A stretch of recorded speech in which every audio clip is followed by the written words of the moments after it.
भारत में सन 2022 के आंकड़ों के मुताबिक कुल 29,000 मर्डर सिर्फ एक ही साल के अंदर हुए हैं और इन 29,000 मर्डर्स में से 10% मर्डर्स का जो सबसे बड़ा वजह रहा है वो है प्यार, मोहब्बत, इश्क और लव। इसकी सबसे बड़ी वजह है प्यार में पड़कर लोगों ने मर्डर कर दिए और खून कर दिए। तो इनमें से एक मर्डर की ये सीसीटीवी फुटेज जो आप देख रहे हैं ये अभी की ही सीसीटीवी फुटेज है जो है 28 मई 2023 की। यहाँ पर कमरे में नहीं या बंद दरवाज़ों में नहीं, दिन दहाड़े सड़क पर एक लड़की की हत्या कर दी गई और उस वक्त सड़क पर लोग आ जा रहे थे, गाड़ियाँ आ जा रही थी, लेकिन किसी ने भी उस लड़की को बचाने की कोशिश नहीं की और कातिल ने उसे बहुत ही बेरहमी से मार डाला। और इस वीडियो को देखने के बाद मैं बहुत ज़्यादा विचलित हो गई थी। लेकिन इसकी शुरुआत कैसे होती है और ये क्या है पूरा मामला, सुन के शायद आप भी दहल जाएंगे। तो ये कहानी है हमारे देश की राजधानी दिल्ली की और दिल्ली में है एक इलाका रोहिणी और इसी से सटा हुआ एक इलाका है शाहबाद डेरी। यहाँ एक 16 साल की लड़की साक्षी रहती है। उसने मार्च में ही 10th का एग्ज़ाम दिया है और उसे उस पास भी कर गई। वो एग्ज़ाम पास करने के बाद अब 11वीं में एडमिशन लेना चाहती है, लेकिन पढ़ाई के साथ साथ उसके ज़िंदगी में बहुत सारी उथल पुथल चल रही है। शायद उसके आसपास के लोग भी उससे अनजान थे, सिर्फ दोस्तों और सहेलियों को ही शायद उसके बारे में पता था। यहाँ तक कि उसके घर वाले भी इस बात से अनजान थे।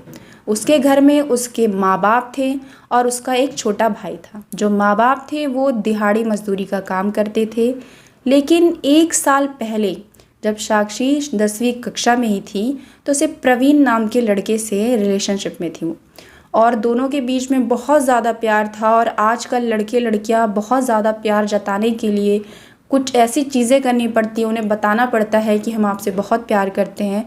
इसलिए साक्षी ने अपने हाथ पर उसके नाम का टैटू बना रखा था। तो प्रवीण के नाम का टैटू बनाने के बाद दोनों के बीच में कुछ अनबन होती है। प्यार तो अच्छा चल रहा था, किसी बात की वजह से साक्षी जो है वो प्रवीण को छोड़ देती है। दोनों का ब्रेकअप हो जाता है और अब साक्षी सिंगल है और अब वो सिंगल ही अपनी ज़िंदगी जी रही है। लेकिन शाहबाद डेरी एक ऐसा इलाका है, वो बहुत छोटा सा इलाका है। वहाँ अक्सर लोग एक दूसरे से टकरा जाते हैं क्योंकि इलाका बहुत बड़ा नहीं है, लोगों की भीड़ भाड़ है, इसमें लोग एक दूसरे से एक न एक बार टकरा ही जाते हैं।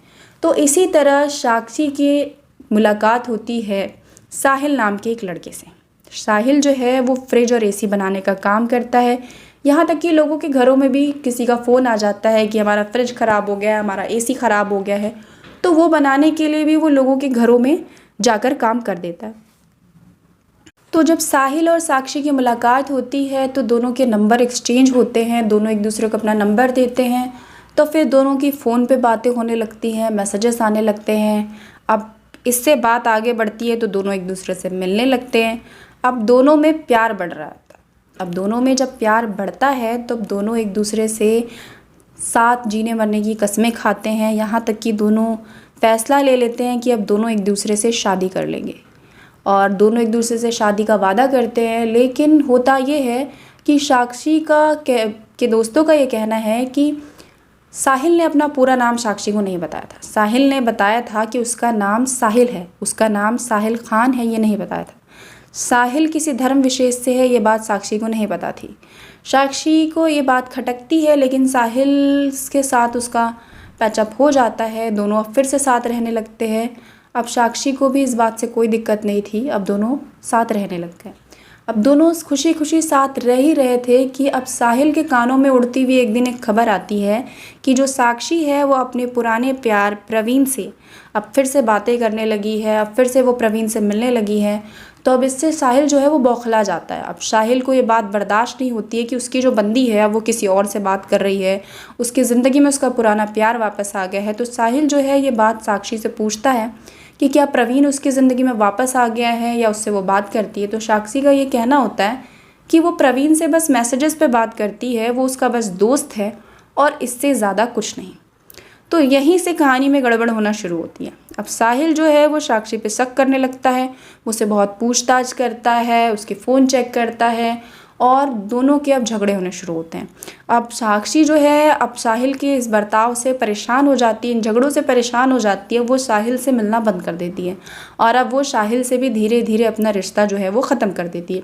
लेकिन साहिल तो अब परेशान था कि इस बंदी ने मुझे किसी और बंदे की वजह से आखिर छोड़ा क्यों, ऐसा कैसे हो सकता है। अब साहिल साक्षी को कॉल्स करता है, मैसेजेस करता है, उसे ढूंढता है कि मुझे छोड़कर गई तो गई कैसे। अब साक्षी जो है वो साहिल का वायलेंट जो नेचर था वो उससे डर लगने लगता है। अब उस डर की वजह से वो साहिल से और दूरी बनाने लगती है। साक्षी अपनी फ्रेंड आरती है उसे इस बारे में बताती है कि साहिल जो है उसे परेशान कर रहा है, यहाँ तक कि साहिल उसे धमकी भी देता है कि अगर वो अब प्रवीण से बात करती है, मैसेजेस करती है या मिलती है तो उसे छोड़ेगा नहीं, उसे उसी के साथ रहना पड़ेगा। अब साक्षी के दिल में यह डर बैठ जाता है और वो ना चाहते हुए अपनी दोस्त आरती से इस बात को शेयर करती है। तो आरती कहती है घबरा मत, मेरा एक दोस्त है झबरू। वो उसे अपने दोस्त झबरू के पास ले जाती है और झबरू जब ये बात सुनता है, साक्षी उसे अपनी सारी बातें बताती है, तो झबरू ये बात सुनने के बाद साक्षी से कहता है कि उसकी एरिया की लड़की को कैसे कोई बंदा परेशान कर सकता है। तो झबरू जो होता है वो एक नेता टाइप का लड़का होता है, उसकी इस एरिया में थोड़ी बहुत चलती है। तो अब साक्षी को वो भरोसा देता है कि वो जाए आराम से रहे, अब साहिल उसका कुछ बिगाड़ नहीं सकता है। अब होता ये है कि झबरू जो है वो साहिल को फ़ोन करता है और उसे धमकाता है कि उस साक्षी का पीछा छोड़ दे, उसे परेशान ना करे और अगर उसने ऐसा किया तो वो उसे छोड़ेगा नहीं। तो इस बात से साहिल को भी ईगो जो है वो हर्ट हो जाता है। तो वो खुद साहिल अब झबरू को फ़ोन करता है और उसे गली में बुलाता है। जब झबरू गली में आता है तो साहिल वहाँ अपने दोस्तों के साथ पहले ही खड़ा होता है। तो जब झबरू आता है तो साहिल और झबरू के बीच कुछ बातें होती है और इस बीच जो झबरू होता है वो साहिल को कुछ गालियाँ भी दे देता है और साक्षी वहीं खड़ी चुपचाप ये सारी बातें सुन रही थी। अब जब गाली गलौज होती है, बातें बढ़ती हैं, तो साहिल अपने दोस्तों को लेकर वहाँ से चला जाता है। अब जब ये घटना पूरी हो जाती है तो झबरू साक्षी से कहता है कि वो घर जाए, अब आराम से रहे, वो डर गया है और वो डर के यहाँ से चला गया है। लेकिन साहिल डरता नहीं है, शायद उसके अंदर अब और ज़्यादा क्रोध जाग चुका था और वो अब और ज़्यादा गुस्से में चला गया था क्योंकि अब उसका ईगो हर्ट हो गया था। तब साक्षी घर जाती है और वो खुद साहिल को फ़ोन लगाती है और कहती है कि अब कहाँ गई तेरी बदमाश, वैसे तो तू बड़ी बड़ी बातें किया करता था। अब ये सुन के साहिल सोच लेता है झबरू कुछ करे ना करे या इसके बाद उसकी और झबरू की अगर हाथापाई हो ना हो, वो इस बात की जो सबसे बड़ी वजह है साक्षी, अब उसको ही वो हटा देगा, वो साक्षी को मार डालेगा और वो साक्षी का मर्डर कर देगा। तो ये बात तो उसने ठान ली थी, लेकिन अब ये बात वो लोग सोचते हैं कि ये बात ख़त्म हो गई, बहुत नॉर्मल हो जाते हैं, सब नॉर्मल रहने लगते हैं। जो साक्षी होती है जो इस वारदात से 15 दिन पहले अपनी दोस्त नीतू के घर रहने चली जाती है। वो क्यों जाती है? जो दोस्त नीतू होती है उसकी शादी हो गई होती है और उसके पति ने कुछ कांड कर दिया होता है। उस कांड के बाद उसके पति को पुलिस उठाकर लेकर जाती है और जब पुलिस उठाकर लेकर चली जाती है नीतू को, पति को, तो नीतू चाहती है कि उसके साथ कोई रहे क्योंकि वो घर में अकेली थी। तो साक्षी से वो कहती है कि वो उसके साथ आए और उसके साथ घर में रहे। तो साक्षी ये बात अपने माँ बाप को बताती है तो उसके माँ बाप भी कहते हैं कोई बात नहीं, मोहल्ले की तो बात है, जाओ साथ में रह लो कुछ दिनों तक। तब नीतू और साक्षी दोनों साथ में रहने लगते हैं। तो साक्षी के पिता की जो तबीयत है वो थोड़ी कम ज़्यादा चल रही होती है, तो इसलिए साक्षी दिन भर में एक बार अपने घर पे चक्कर लगा लेती थी। ख़ास तौर पे शाम को वो अपने घर एक चक्कर लगा कर आती थी और अपने पिता से मिलकर घर वापस आती थी। तो इसी तरह 28 मई 2023 का दिन आता है और नीतू के बेटे का जन्मदिन होता है। जब नीतू के बेटे का जन्मदिन होता है तो ये लोग आपस में डिसाइड करते हैं कि उसका बर्थडे मनाएंगे, धूमधाम से मनाएंगे, ये करेंगे वो करेंगे। तो इसलिए जो ये लड़कियां होती हैं ये बाज़ार जाती हैं, लेकिन साहिल साक्षी पे हर वक्त नज़र रखता है। वो उसकी रेकी कर रहा होता है, वो कहाँ जाती है, कहाँ से आती है, हर चीज़ की खबर साहिल को होती है। लेकिन साक्षी को इस बारे में नहीं पता होता है। साक्षी नहीं जानती कि साहिल उसके पीछे पड़ा हुआ है इस तरह से या उस पर नज़र रख रखा है। तो जब साहिल होता है वो उसके पीछे जाता है, लेकिन उस वक्त वो अपने दोस्तों के साथ होती है, बाज़ार में उसके साथ नीतू और आरती होती हैं, तो वो उसका कुछ नहीं कर पाता है। लेकिन जब आरती उसे गली में छोड़कर वापस जाती है, इस सीसीटीवी फुटेज में आप देख सकते हैं आरती ने साक्षी को छोड़ दिया। यहाँ से साक्षी किस तरह से गुज़र रही है। इसी गली में साक्षी को साहिल मिल जाता है। जब साक्षी से साहिल मिलता है तो वो साहिल को देखकर घबरा जाती है, और जब वो घबरा जाती है तो दोनों के बीच में बहुत तू मैं झगड़ा होता है। और इस झगड़े के बीच में साहिल ने अपने पास जो खंजर चाकू छुपा रखा था वो निकालता है और उससे साक्षी के ऊपर वार पे वार करना शुरू कर देता है। ऐसा नहीं था कि साक्षी ने खुद को बचाने की कोशिश नहीं की, साक्षी ने खुद को बचाने की बहुत ज़्यादा कोशिश की, लेकिन उसकी कोशिशों से ज़्यादा साहिल का गुस्सा और आक्रोश जो था वो उस पर भारी पड़ गया।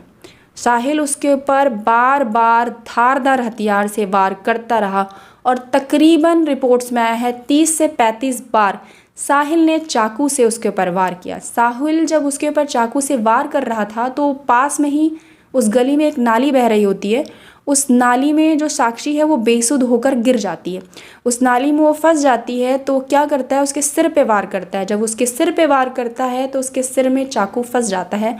आप इस बात का इसी से अंदाज़ा लगा सकते हैं कि जब वो चाकू निकालने के लिए खींचता है तो जब चाकू के साथ साथ साक्षी भी ऊपर खड़ी हो जाती है बेसुध अवस्था में।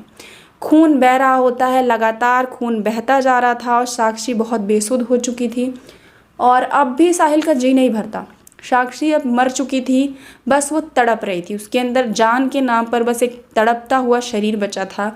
साहिल को इस बात से भी सुकून नहीं मिलता, उसका गुस्सा खत्म नहीं होता है। गलियों में अक्सर होता है, चबूतरों के पास बड़े बड़े पत्थर पड़े होते हैं, वहाँ पास ही में एक 20 से 22 किलो का पत्थर पड़ा होता है। उस पत्थर को साहिल उठाता है और साक्षी के ऊपर दे मारता है। वो करीब करीब 7 से 8 बार उस पत्थर को उठाता है और साक्षी को मारता है, फिर उठाता है और फिर मारता है। इस तरह से आखिर में शायद पत्थर के भी 2 टुकड़े हो गए, और उस पत्थर के जब 2 टुकड़े हो जाते हैं तो साहिल क्या करता है, उसका जो बड़ा टुकड़ा होता है उसको उठाता है और फिर साक्षी के ऊपर मारता है। इतना करने के बाद शायद साक्षी उस वक्त मर चुकी थी, वहीं उसके अंदर कुछ बचा नहीं था। इस दौरान वहाँ से 17 लोग गुजरे, सीसीटीवी फुटेज में बाकायदा ये रिकॉर्ड हुआ है, लेकिन किसी ने भी नहीं ये कोशिश की कि वो साक्षी को बचा ले। एक व्यक्ति नहीं बचा सकता था, लेकिन 2 से 3 या 4 व्यक्ति मिलकर साक्षी को बचा सकते थे, लेकिन उसे बचाने के लिए कोई भी सामने नहीं आया। रिपोर्ट्स में ये है कि एक लड़का सामने आता है शुरुआत में, जब वो साक्षी के ऊपर वार कर रहा होता है, वो चाहता है वो उसे बचा ले, लेकिन साहिल ने चाकू हवा में लहराते हुए ये ज़ोर से कहता है कि अगर बीच में कोई आएगा तो वो उसे भी देख लेगा, मतलब बीच में कोई नहीं आ सकता, वो साक्षी को मार कर ही रहेगा। तो इसलिए लोग थोड़ा डर जाते हैं और लोग बीच बचाव में नहीं उतरते हैं, और साहिल इस घटना को अंजाम दे देता है। और इस पूरी घटना को अंजाम देने के बाद साहिल डरता नहीं है, वो बहुत ही नॉर्मल तरीके से पैदल, ना दौड़ता है ना भागता है, पैदल बहुत ही आराम से वहाँ से निकल कर जाता है, अपनी छाती चौड़ी करके जाता है। उसके हाथ में खून से सना हुआ चाकू था, उसके शरीर पे खून लगा हुआ था, और जब वो वहाँ से निकलता है तो उसके दिल में इस बात का भी डर होता है कि पुलिस उसे पकड़ लेगी, क्योंकि साक्षी के दोस्त झबरू और उसकी सहेली आरती को इस बारे में पता है। वो लोग पुलिस को उसके बारे में बता देंगे। तो वो करता क्या है, वो वहाँ से भागकर दिल्ली के रिठाला इलाके में पहुँचता है। वहाँ पे उसको चाकू को फेंक देता है। वो सोचता है सबूत उसने मिटा दिया। उस चाकू को फेंकने के बाद वो रिठाला में ही बस स्टैंड से बुलंदशहर की बस पकड़ता है और वहाँ से अपनी बुआ के घर चला जाता है। जब वो अपनी बुआ के घर जाता है तो वो वहाँ बताता है कि वो अपने दोस्त के यहाँ शादी में आया था और रात हो गई है और काफ़ी लेट हो गया है, तो अब वो वहीं रुकेगा। तो बुआ भी कहती है कोई बात नहीं बेटा, रुक जाओ।